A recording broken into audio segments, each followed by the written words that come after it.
Pompe d'immunothérapie Pentaferté. Sur le devant de cette pompe, pour la programmation 3 boutons, P, moins, plus.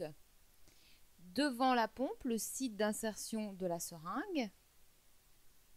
Et enfin, sur le côté, le logement de pile qu'on ouvre toujours avec le petit disque prévu à cet effet.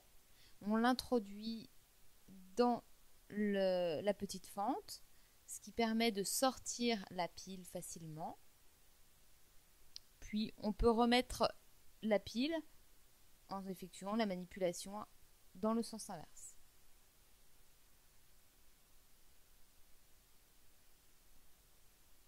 Pour programmer la pompe, on attend que celle-ci revienne en off.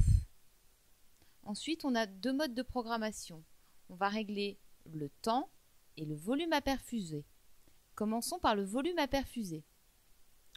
Pour cela, on appuie d'une pression sur le bouton P jusqu'à ce que celui-ci s'arrête de sonner. Quand le petit 20 clignote, on rappuie sur P. Puis, alarme apparaît à l'écran, on rappuie à nouveau sur P. Enfin, une fois que le chiffre clignote, on peut à ce moment-là faire varier le volume à perfuser en appuyant sur plus et moins. Une fois qu'on a le chiffre adéquat, on valide avec P.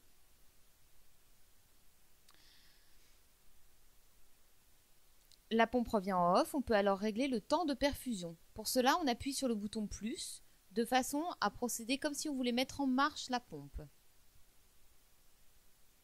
Une fois que le 1 ou temps de perfusion affiche, on peut alors à ce moment-là le modifier en appuyant sur plus et moins, jusqu'à obtenir le chiffre désiré.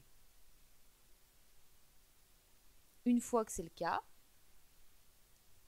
il ne reste plus qu'à attendre que le chiffre se fixe. La perfusion peut alors commencer, ou sinon, on peut éteindre la pompe en appuyant sur plus et moins simultanément jusqu'à ce que off apparaisse à l'écran.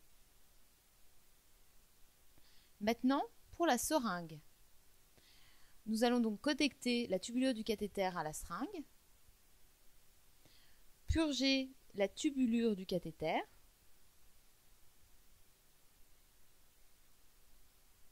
puis on retire le piston en le dévissant. On peut alors positionner la seringue sur la pompe et il ne reste plus qu'à tourner d'un quart de tour pour la fixer. On appuie alors sur plus pour démarrer la pompe jusqu'à ce que le temps de perfusion s'affiche. La programmation est terminée, la perfusion peut commencer.